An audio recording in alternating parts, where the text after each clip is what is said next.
I can't mimic voices for love or money. I'm completely hopeless at it. I was a really bad actor at school, and I've never been able to master the art of mimicry. Tom Parker Bowles, Queen Camilla's son, has been sentenced in a secret court case no one knew about. The ruling was made behind closed doors, with no records for the public to see. And you know the most interesting part? Right after everything, he vanished from public life. The palace is silent, hiding everything. But what did he do, and why is the royal family keeping it secret? Join us as we unveil this royal drama that will change everything you knew about the royal family. Tom Parker Bowles' secret trial. Do you worry about protests? Do you worry about Republic coming and shouting things? Everyone has a right to think what they want. You just say get on with it. You know, going back to Extinction Rebellion and Animal Rebellion. It was just a regular Tuesday morning when Tom Parker Bowles quietly walked into a plain-looking government building tucked inside London's diplomatic area. There were no cameras flashing, no reporters yelling questions, and definitely no crowd gathered outside. This wasn't the kind of scene you'd expect when a celebrity or politician gets into trouble. The entrance was hidden, guarded by serious-looking men who wore no name tags but moved like trained soldiers. Tom, dressed in a plain gray suit that made him blend in perfectly, was taken through a back entrance and disappeared from the public eye. Tom wasn't just anyone. He was a well-known food critic and writer, someone who had always managed to stay connected to the royal family while building his own career on the side.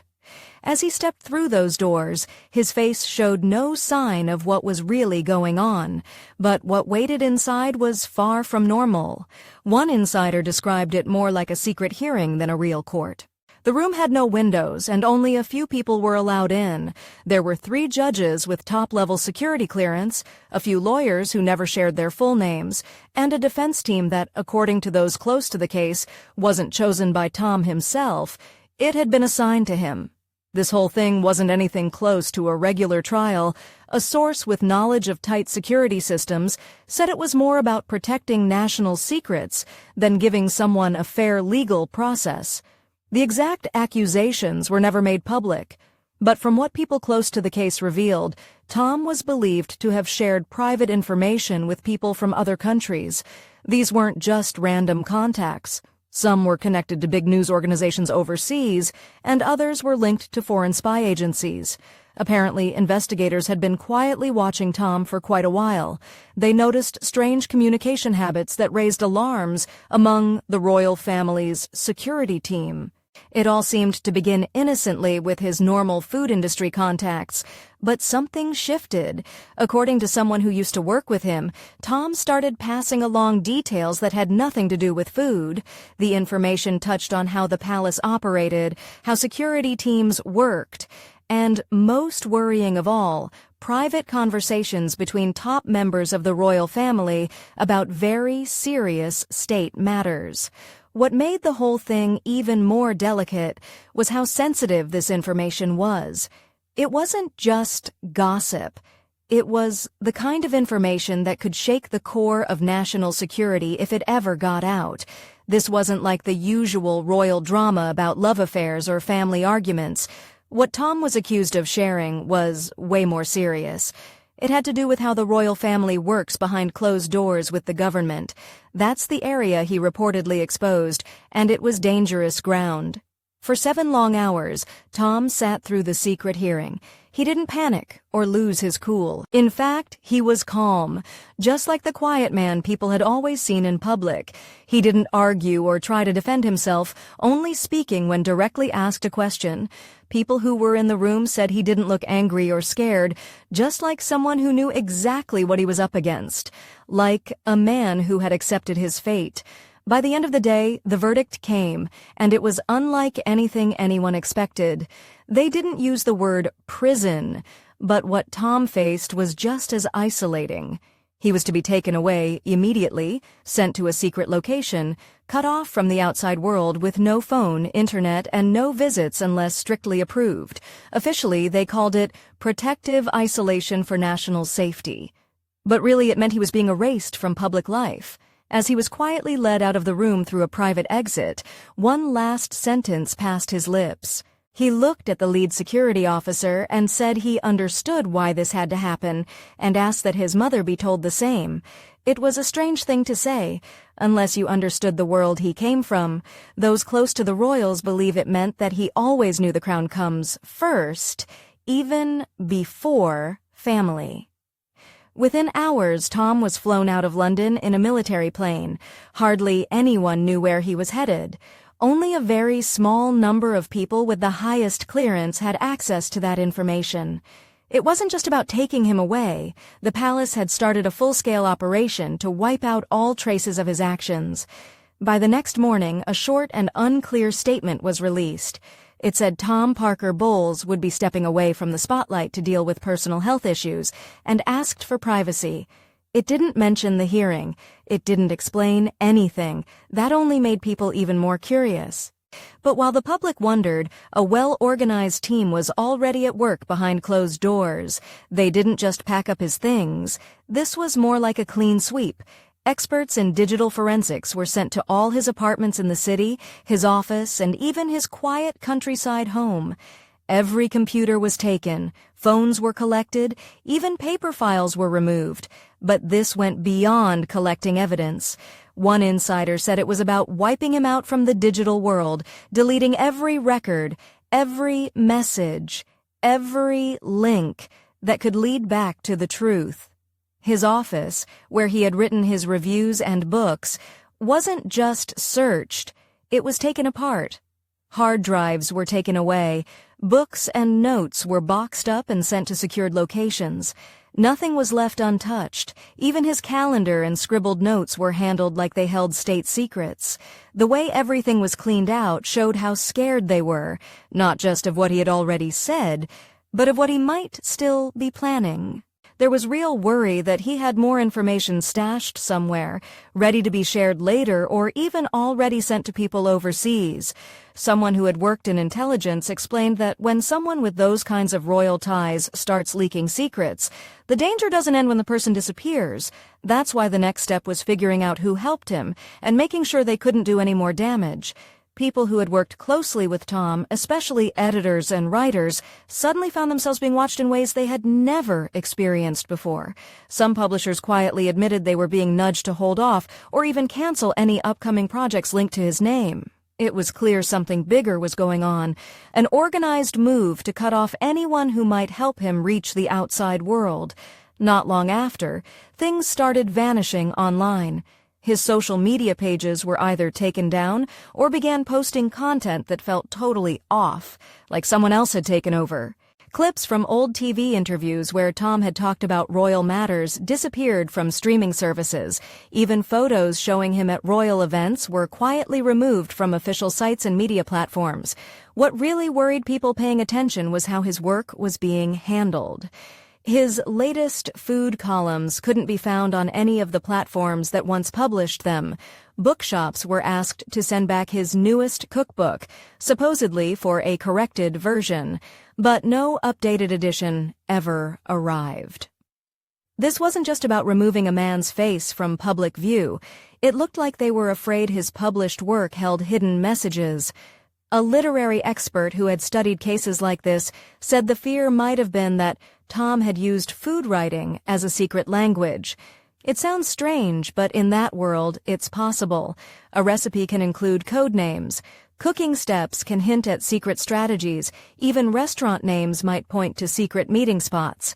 So every article, every book was suddenly treated like a puzzle that needed to be taken apart and hidden. But while the outside world watched his career disappear, the royal household was facing its own storm behind the scenes. This wasn't just a scandal, it was a family heartbreak. People close to the royal family said what happened to Tom caused the biggest internal rift since the troubles involving Prince Andrew, and that was why Queen Camilla and King Charles reacted in a way that no one expected. How the royal family reacted to this case. Queen Camilla, torn between her role as a mother and her duty as queen, reportedly stayed calm and public, but those who knew her said she was broken inside. She found out about the operation against her son only a few hours before it happened. She wasn't asked for her opinion. She was simply told. It wasn't a mother being included in her child's life decision. It was a queen being briefed on a mission that was already underway. King Charles, on the other hand, appeared to take a much colder view. People close to him said he didn't look at this as a family tragedy, but as a problem for the crown. In his eyes, it was a security issue that needed to be shut down, not a personal matter to be handled with kindness. And that difference in thinking reportedly put a strain on the royal couple. Their once warm relationship became tense, filled with long silences and emotional distance. According to one royal insider, the king had always seen the crown as his life's mission. To him, keeping the monarchy safe came before everything else.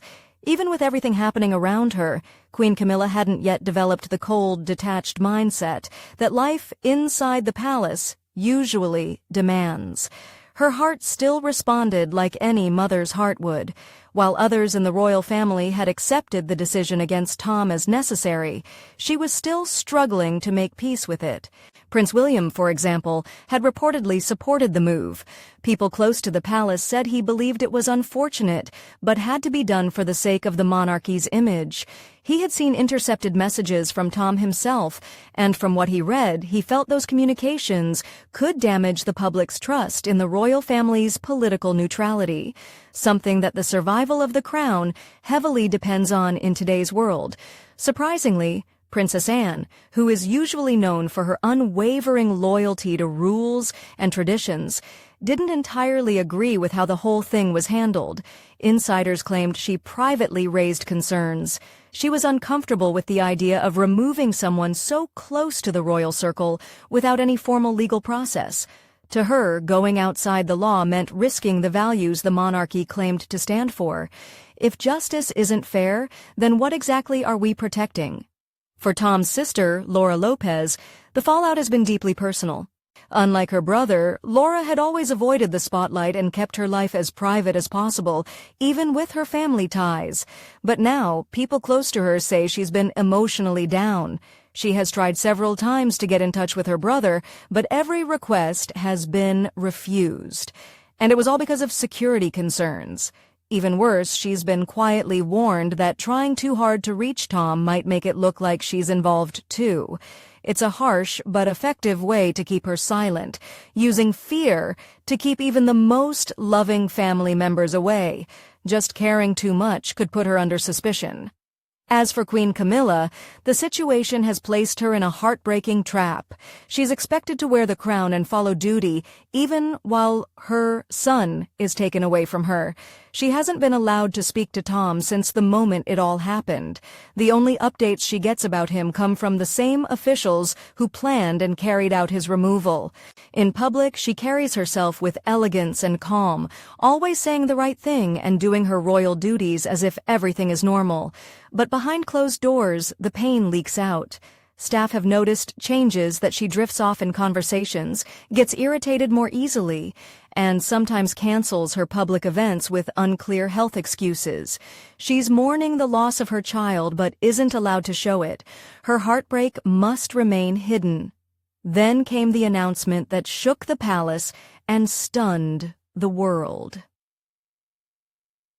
Queen. Camilla loses control in court. At first, everything looked quiet and calm in the courtroom. Then suddenly people heard screaming. Turning to the direction it came from, they found out it was Queen Camilla. The calm, serious woman everyone knew was gone. The court had just given the final decision about her son, and it broke her. She couldn't stay quiet anymore. All the years she spent acting strong and royal didn't matter now. She was very angry. The judges didn't move an inch while the guards ran to help. People in the room were shocked. They had never seen her like this, but Queen Camilla didn't care what anyone thought. She ran through the courtroom, knocking down chairs and pushing anyone who tried to stop her. Her face was red with anger. She shouted at the judge, the lawyers, and the guards holding her back. This wasn't the queen the world had admired. This was a heartbroken mother, a woman crushed under the weight of royal sacrifice. She had lost everything, and she was done pretending. She wasn't going to fade quietly. She wasn't going to bow. But what pushed her this far? What really happened behind the palace walls? And how did the woman who once stood so close to power end up standing on trial herself? The full power, and if you like permanence of it, is in you. It's inside you, so I could see that country, that gate with the broken hasp. Nobody ever thought a day would come when Queen Camilla would be seen in a courtroom desperately fighting for her freedom. But that shocking day did come. Everything began a long time ago when she finally stepped into her role as queen. Many people praised her loyalty to King Charles, saying she stood by him through all the tough times. But not everyone saw her that way. Some believed she was the royal family's biggest regret. Once she wore the crown, she embraced the power that came with it. But along with that power, people claimed something else was behind that motive, which might be greed. At least that's what the legal team argued in court. Over the years, stories began to spread, whispers about Camilla spending public money for her personal pleasure. People talked about grand celebrations, shiny diamonds, secret vacations, all said to be paid for with funds meant to help the country. Before long, the media caught wind of these whispers. Newspapers and TV screens were filled with headlines about missing money and hidden bank accounts overseas. But that wasn't all. Some people who had once worked in the palace started speaking up. They claimed she treated them poorly, shouting at them, making their jobs unbearable, and even threatening to ruin their lives if they didn't do exactly what she ordered. For a while, the palace managed to cover up these claims, but the complaints didn't stop. In fact, they only grew louder. And then the internet exploded with wild theories. One of the most talked about was that Camilla had been secretly planning for years to take Diana's place. Some even accused her of pushing Princess Diana aside on purpose. Of course, nobody could prove any of that. But still, those ideas spread like wildfire, especially among people who already didn't trust her. Slowly, the public began to shift. At first, many defended her, brushing off the rumors. But as more proof appeared, opinions changed. Camilla began to call her names. She was the villain. She was the third person in the marriage. She needed to rehabilitate her. TV hosts argued about her guilt every evening. The royal family kept quiet, hoping it would all blow over. But things only got worse. After months of digging, everything finally reached its peak. Camilla was officially put on trial. It became the biggest royal scandal in modern history. Crowds filled the streets near the courthouse. Reporters fought for a spot inside. Cameras captured every step she took. The whole world was waiting to hear what would happen. No one believed things would ever go this far. But with all the evidence piling up, there was no way out. Then came the final moment. Everyone inside the courtroom fell silent. You could feel the tension in the air. The judge looked directly at her, his face stern. He spoke the words no one was prepared for. Camilla was sentenced to spend the rest of her life behind bars. The courtroom reacted instantly. People gasped. Some started whispering, unsure if they had heard right. Camilla, who had remained so composed until then, suddenly looked shocked. Her skin turned pale. Her jaw dropped slightly. Fear filled her eyes. She turned to face her family. King Charles sat like a statue, expressionless. Prince William didn't even blink. In fact, some people thought he looked almost satisfied, like he had been expecting this for a long time. Kate sat quietly, her face emotionless, her stare hard to read. No one in the royal row cried, not even a single tear. In just moments, the news was everywhere, but nothing prepared them for what came next. Camilla broke down completely. Right after the judge finished speaking, she lost all control. It was like watching a fire suddenly burst out of nowhere. She jumped out of her seat, her face burning red. Her voice cracked as she screamed that they had no right to do this to her. She yelled that she was their queen. The judge tried to remain calm, but she wasn't finished. She pointed at the jury, calling them liars and saying they'd been bribed. She claimed the whole trial was a setup. Her anger spread to everyone around. She shouted at the royal aides sitting nearby, saying they had turned their backs on her. She screamed that she had given them everything, and now they were stabbing her in the back. Her words were sharp and full of pain. Security rushed toward her, but she fought back. She picked up a glass of water and threw it across the room. She snatched papers from the desk and tossed them too. The glass shattered near the judge's table. It was chaos. The Queen, once full of poise and grace, now stood in the middle of a courtroom filled with shock and fear, her royal image shattered in front of the entire world. The courtroom quickly turned into a storm of noise and panic. Cameras flashed wildly as reporters tried to capture every second of what would go down as one of the most shocking royal breakdowns in history. Camilla was completely out of control. Her voice echoed through the room as she shouted threats at everyone in sight. She promised revenge, vowing they would all regret what they'd done to her. At some point, the judge had no choice but to shut down the court session right then and there. Security officers rushed to restrain her, but she fought back, kicking, yelling, and causing a scene that no one would forget. Later, experts called it the most disturbing public display from a royal figure ever, and honestly, it was hard to disagree. Camilla didn't just scream into the air, she had specific targets. Her fury hit everyone like a wildfire. She first turned on the judge, pointing directly at him and accusing him of being dishonest. She said he had been bribed and warned that he would suffer for sending her away. The judge didn't respond, but his expression showed just how far things had gone off the rails. Then she turned on the royal staff. She accused them of being double-faced and said they had sold her personal information to reporters. She reminded them of all the good things she had done for them, providing them with food, clothes, and opportunities only to be betrayed in the end. Her anger didn't stop there. She spun around and pointed right at Prince William and Princess Kate. She shouted that they had never wanted her around, that they had been waiting for this moment, planning it from the very beginning. Kate remained completely still. William just stared back at her, cold and unmoved. But the most emotional moment came when she turned to King Charles. Her eyes filled with tears, but her voice trembled with rage. She told him that he had abandoned her, left her to face everything alone after all she had sacrificed for him. She insisted that she had built the royal family's reputation, and now he had just tossed her aside. Whispers filled the courtroom. It was clear to everyone that this wasn't just one angry moment. It was years of frustration and bitterness bursting out all at once. Old pain, jealousy, hidden truths, everything came spilling out in front of the cameras and the world. Once Camilla was finally removed from the courtroom, the royal family acted quickly. Apart from what Camilla did, it was this particular action that caught everyone's attention.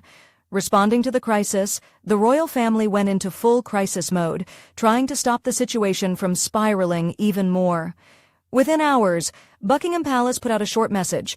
It said her behavior was unfortunate and reminded everyone that the royal family respects the law and the people, but the tone was icy and distant, like they had already cut her off completely. Later on, Prince William gave a short statement to reporters. His message was clear that the royal family would keep moving forward, even without having her in the picture. Meanwhile, stories started flying about how King Charles was reacting behind the scenes. Some said he had broken down in private. Others said he hadn't spoken a single word since the sentencing. For a man who had loved Camilla so deeply, this was the kind of ending no one could have imagined. It was devastating. The media had a field day. Every newspaper headline screamed about Camilla's final downfall. Magazines and tabloids sold out instantly. Surveys showed her public support had dropped to rock bottom. Camilla's royal had ever been this unpopular. She was now the most disliked woman in the entire country. Now that the trial was done, one big question remained. What would happen to Camilla next? Because it looks like her days as queen were over, Camilla's presumed comeback. Now Camilla was simply another prisoner. Some news outlets described her as the fallen queen.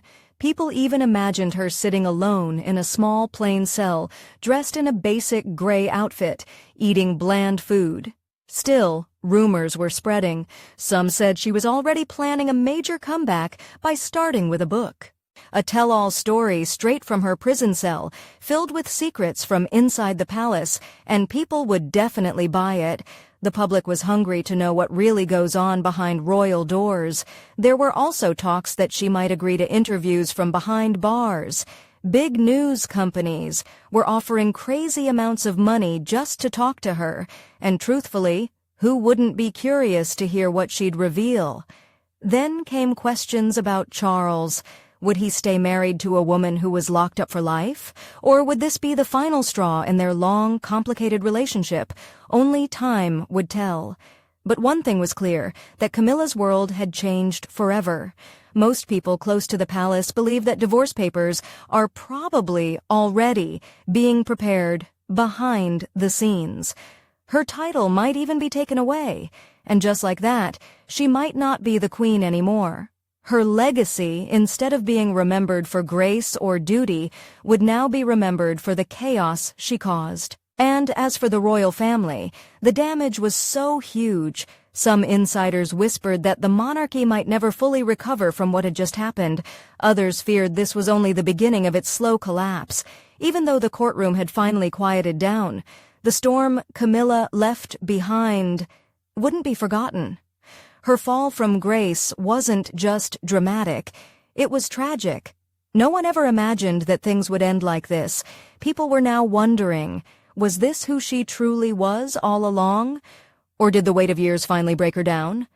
Whatever the case, it was obvious that everything had changed, and there was no going back. Not long after, the palace sent out a new message to the public. But before that, something very unexpected happened in court. The room was packed, and out of nowhere, Camilla, who had always kept her composure in front of the cameras, broke down in tears. The reason for this sudden emotion shocked everyone. Prince William and Prince Harry had presented powerful, heartbreaking evidence. It wasn't just ordinary proof. It was something that could shift how the entire world saw the royal family. For so long, the public had believed in a carefully painted picture of royal perfection. But as those details came to light, the room went completely still. No one said a word. The silence was heavy. What was being revealed had been hidden for years, and now that it was out, nothing would be the same. With every detail shared, the air in the courtroom grew tighter. It was harder and harder to believe that the family's image could ever be repaired. And then came the part no one was ready for. The truth that had waited so long to come forward was now speaking louder than ever. This story wasn't new, not really. It had been hiding quietly in the shadows, waiting for the right moment to rise again. The pain between Diana, Camilla, and the rest of the royal family had never truly disappeared. It had just been buried deep beneath royal smiles and public appearances. To understand the mess that exploded in court, one had to know how Camilla boldly became part of the royal family. It all began when a young Diana married Prince Charles in 1981. The entire world watched with joy. She was elegant, full of dreams, and looked every bit the fairy tale princess. But the joy the world saw wasn't the full truth. Inside the palace, things were falling apart. Long before Diana came into the picture, Charles had already been deeply connected to Camilla, and even after marrying Diana, he never truly let Camilla go, and that was why he quickly brought Camilla to the picture after Diana's death. So, what do you think about Camilla and her son's reaction to the court case? Do you think they got what they deserved? Let's hear from you in the comments. Remember to hit the like button and subscribe. Thanks for watching. See you in the next video.